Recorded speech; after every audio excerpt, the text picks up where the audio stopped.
Welcome to the Spotlight Series. I'm your host, Scott and Ernie.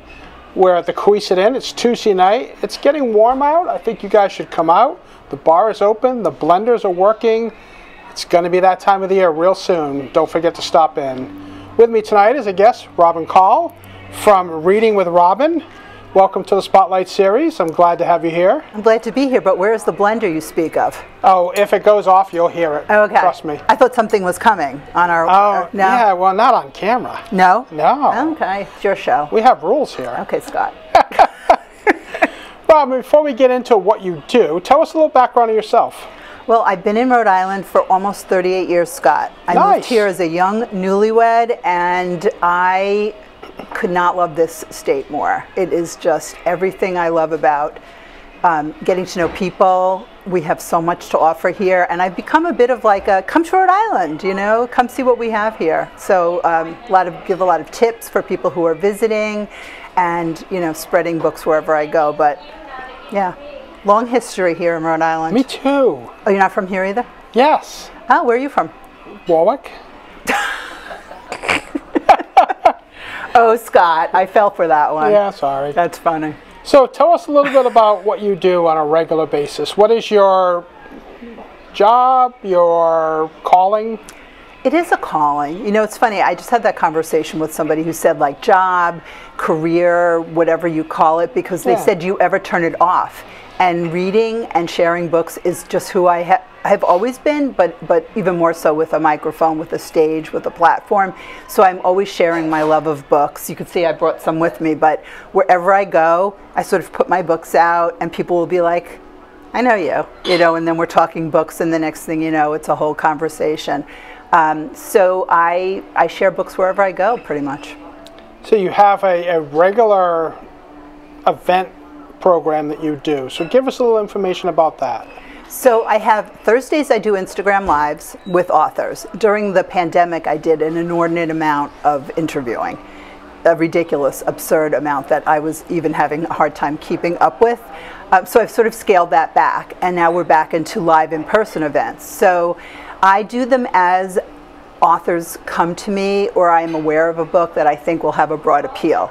So we have a lot coming up, and we've done a lot, even sort of through the pandemic. We made things work outside, you know, where there was sort of coverage, 6 feet apart, all of this stuff. But since in the past year and a half, we've been full force, bringing really special authors here to the Ocean State. So as people are watching this and they might jot a note down, what is a website where they would find information about you? They could go to robinkall.com, Kall.com. Okay. I think if you put Robin, Rhode Island, book pusher or something, you're going to find me. It's also Rhode Island. It's like Robin, Rhode Island, I think you can find me that way. But we're Reading with Robin. And how do you find some of the authors are really open to talking about why they wrote the book, what it means to them, what the appeal is? Authors love to talk about their books.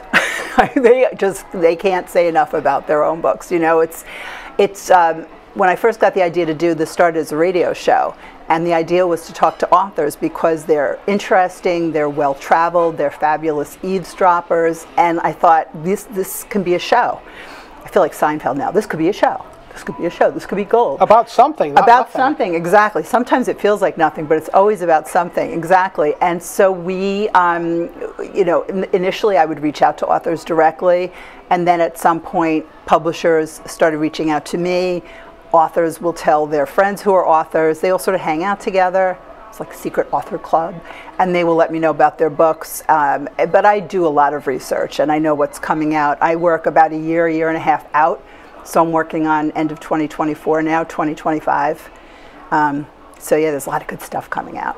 And do you get some of the background inside information that's not in the book? Oh yes, how something came to be, or obviously names were changed, but you know, like I always kind of picture, if we could relate to music for a moment, like Harry Chapin used to write songs just from a little press clipping, a little story you heard in a cafe, and it become a big story. And I wonder if authors are kind of the same. They saw something cool and they just built around it. It's always right. There's like a nugget, and then there's a rabbit hole that they go down often. and or overhear a little tidbit or something, and that was why I was talking about they're great eavesdroppers. They're always paying attention. Sometimes there's something that's just like out there, and a few authors will say the story finds them, but there have been books that have come out on similar topics, oddly or not oddly at the same time, without any connection seemingly between the authors, because it's just sort of a story's out there. But there's always, like a songwriter, it's always the storytelling. You know, whether it's TV, movie, theater, set, music, book, it's all the word, which is why I'm so fascinated. And do you find, and anecdotally, I guess I'll ask, but do you find people attend your sessions that haven't read the book and were interested in it, just like the author and might read it, or already have read it and really want to understand a little more? Well, is it a mix? The way I host events is when the book first comes out. Like, for example, I don't want to knock this over. The Golden Doves comes out Tuesday. I don't know when this is airing. This comes out Tuesday, April 18th. Okay. So the author will be here Tuesday, April 18th. So nobody presumably has read the book, although there are always early copies out.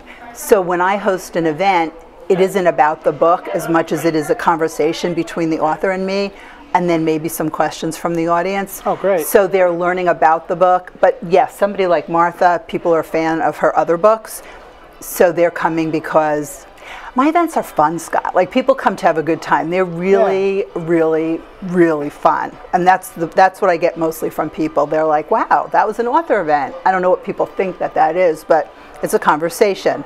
So I usually will go down a path in questioning, and then sometimes people are like, are we going to talk about the book? And I'm like, you can read the book later, and you know, maybe we'll have a book club. That's where we would talk about the book. But I have a very large following, and so if I put up an event, people pretty much just come. It's kind of like at a theater, people may have experienced a talk back with the actors. Yes. Talking about not necessarily specifics in the play, but how they honed their craft. Exactly. And came around to, oh, it's fascinating. Which is fun. You should come.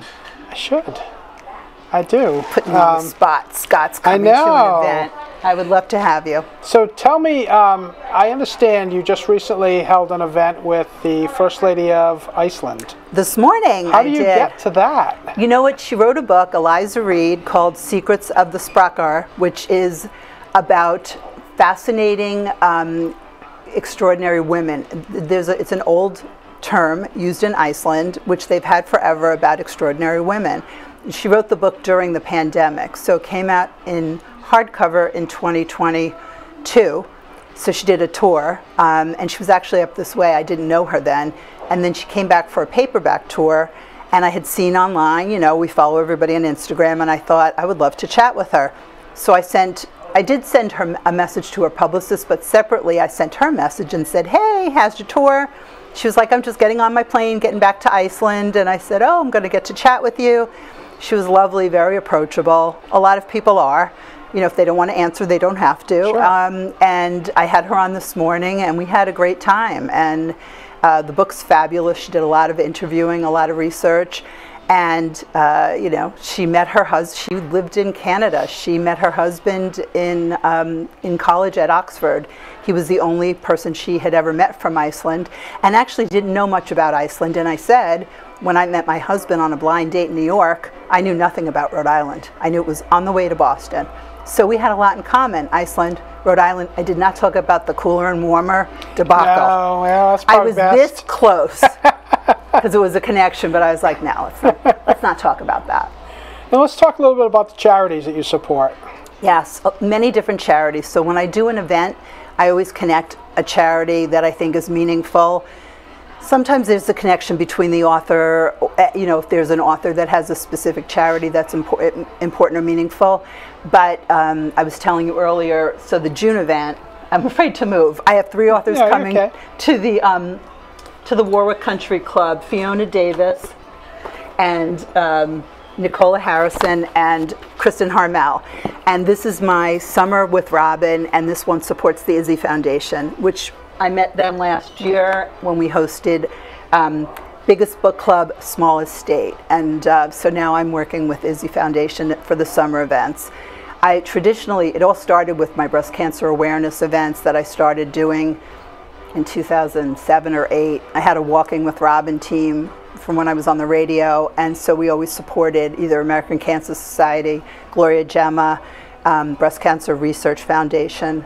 I've done a lot with the RISPCA. Ernie Finocchio was a good friend, and we did a lot to support them. The food bank, Books Through Bars, so many local Rhode Island charities. We're doing an event in July for the Dr. Martin Luther King Jr. Community Center in Newport. Oh, wow. So yeah, there are so many worthy charities, and I also get connected to a lot of them because somebody will be having an event and ask for like signed books for maybe an auction. So I make a pile, somebody comes to the house, I leave them by the door, and off they go. So I get a lot of books, as you can imagine, so yeah. I like to find homes for them. And what's your favorite genre to read? Memoir. That was a bold statement, because now I'm going to hear about it, but I would say memoir. Because you're hearing the insides of someone's thinking and justifying their past, or? I think a truly fabulous memoirist, no matter what their story, whether I'm connected to it or not, I'm going to connect to something about their story. So it may not be something that is even familiar to me, but they've told it in such a way that the heart of the story is something that I would connect to. Because I've read memoirs about, if I told you certain topics, you'd think, oh, that was interesting, but it's all in the storytelling. And sometimes, you know, there's more leeway in memoir than people would think, because you have to keep the story, the narrative moving. So I think, you know, there's always a disclaimer that says, like, for the sake of the storytelling, we've changed the storyline or this or that. And then in fiction, there's so much truth in fiction, and people will get away with sometimes saying, oh, I made that up, when in fact, when you know some of the background, you're like, well, not so much. So I think it's an interesting mix. Now, I understand that. I mean, the brief 5, 10, 20 minutes that I have a guest here, and in full disclosure, we do typically exchange a couple of notes about what we want to talk about, but I learn so much about someone when I sit here and listen, and you know, people say the greatest things that really make a difference in their lives, and I can tell it touches so many other people, similar to yourself. Yeah. Thank you. And you're not just Rhode Island, obviously. I mean, you're international as well. Speak to that a little bit. Yeah, last week, well, you mentioned the First Lady of Iceland, which was really fun, but we had author Sally Hepworth, who writes domestic suspense thriller, and I hosted her first time in Rhode Island. Interesting, she's from Australia, so she's, if people are fans of like Leon Moriarty, a lot of people know Leon, who I also hosted here on Election Day 2018 at the Crown Plaza. That was a crazy event.